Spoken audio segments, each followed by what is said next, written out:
Who am I? I am my physical form. I am my body. When my body ages, it changes shape and size, and it can break. If we change those parts through surgery, healing, diets, exercise, am I still me? I am my abilities, my talents, and my creations. If I could no longer do those things through injury, illness, legislative changes, am I still me? I am my DNA, the building blocks of life. But if we change these through the environment, like through pollution or the sun, through medicines or lifestyle factors like smoking or genetically modified foods, am I still me? I am my personality and my gender, the way I express myself with the people I'm around.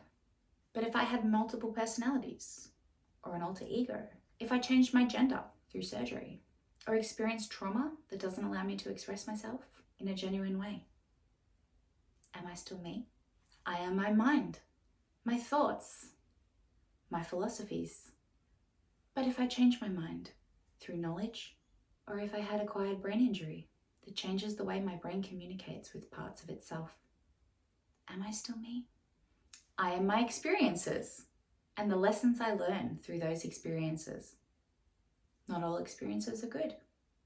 Not all people learn their lessons. Is that a constant state of being, responding to the stimuluses of your environment? Am I still me? Well, I am my soul, the non-physical, the intangible. But does the soul exist? Does it have a purpose? If I live that purpose, do I have a great soul, a special soul?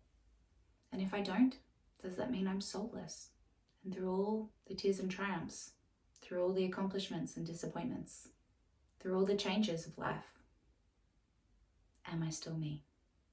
Hey Vortexes, welcome back to the channel, The Venus Vortex. I am Kazi, I am your tarot and astrology reader here on the channel. For those of you who are wondering, I am a Western Tropic astrologer who uses Placidus house system and applies degree theory. Today we are discussing the solar eclipse that is happening in Scorpio. This energy will finish towards the end of next year in November, but it has a heightened period for the next 2 weeks. So it is likely that you'll see a lot of these things starting to unfold or the seeds planting at this point. The solar eclipse is happening at the 2nd degree of Scorpio. It involves the sun, the moon, Venus, and the south node in a syzygy with the moon, Venus, and the sun in Cazimi. Venus is in detriment, which means that all of the things that she rules, which is nature, beauty, fashion, pleasure, and money, to be affected by this transit. The moon is in fall, which means that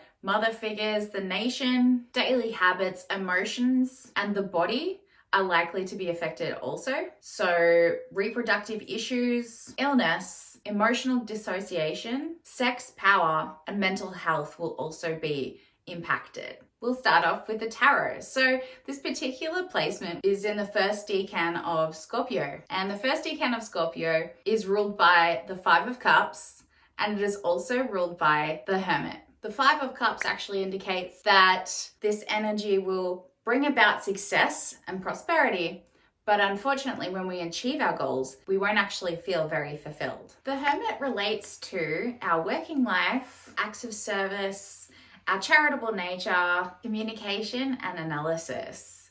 So expect these areas to be affected by this energy. And what the Hermit is encouraging you to do is to actually go introspective. It is about solitude, soul searching, self-reflection, and withdrawal. On the negative aspects of that, it can mean exile, loneliness, massive withdrawal from society, and being a misfit. It's very likely during this transit that you may move, especially moving rural. So if you live rural, it's very likely that you'll move house. And if you live in the suburbs or in the city, it's likely that you're going to actually venture out into the country. Solar eclipse energy tends to bring the death of a leader. We have 2 elections under this particular transit in Slovenia, and we also have one in Brazil. We've already had the Slovenian election, and we have already seen that the leader has lost the election, and We will now see that potentially happen in Brazil as well. Although I did have a look at Bolsonaro's chart. This is happening on his 4th house and 3rd house. So I do expect him to actually lose this election based on that, because the ecliptic is basically affecting his IC. So that's where he feels stable and secure. And it also, the 4th house rules the nation. So it suggests that the nation is actually going to move against him. You also look at, he's got Jupiter conjunct his sun as well. And Jupiter is in retrograde. It's moving into Pisces. So there's a transition there of energy. But it's also, when it's retrograded, it behaves like a Mercury and Chiron. So it suggests that there's going to be an unfavorable announcement for him. So it's not necessarily a literal death. It can just be an end of power or dynasty. This also relates to the monarchs and custodianship and guardianship. So what this can mean is that people who are in guardianships can be released in this energy. And it can also mean that there are massive legislation changes that are going to happen in relation to custodianship. So Native people owning their land or being able to access it for spiritual practices, etc. And this can also mean that the government is actually going to take on more responsibilities in the financial sector. So this can actually affect all of us in the way that we have autonomy, especially in finances and inheritance. So we could see things like an inheritance tax. We're likely to see a major announcement occurring from the royal family. So this could very much be Charles's coronation, or potentially new trades and things involving ships. There's also quite a strange energy in that there could be a large investment from the monarchs into artificial intelligence or AI technology. This is an amazing opportunity to take up new studies, especially that of short term in sexual health, pharmacology, poisonings, occult studies, psychology, criminology, gynecology, chemistry, alchemy, law enforcement, endocrinology, funeral celebrancy, and mortician studies. So if you've been thinking about learning about it, it's a great time to start in some of those areas. For the next 6 months, you will also notice that your handwriting becomes incredibly short.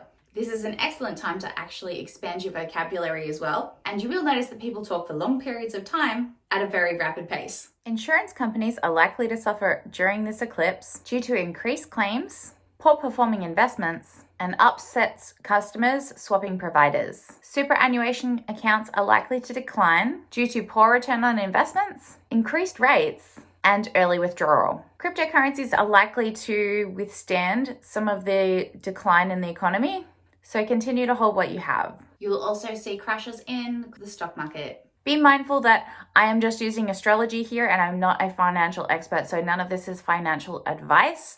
Please seek out professional advice when making financial decisions. Swastika memorabilia is also going to skyrocket in value, as well as war memorabilia. And we'll see that energy transmit next year as North Node heads into Aries. War tensions are likely to rise during this period as we move closer to Neptune transitioning into Aries, which is March 25th, 2025. So we're expecting to have a world war during that particular time period. So what we're going to see is the seed setting for that. Secret police and operations are likely to be exposed during this time, and potentially truths about Nazi history. Investments into weaponry are going to be really beneficial for you over the next 12 months, and they will bring you more luck. It is likely that secrets will be revealed, particularly relating to medical research and stem cell research and genes and death tolls. We're likely to see early onset dementia and Alzheimer's disease rates increase.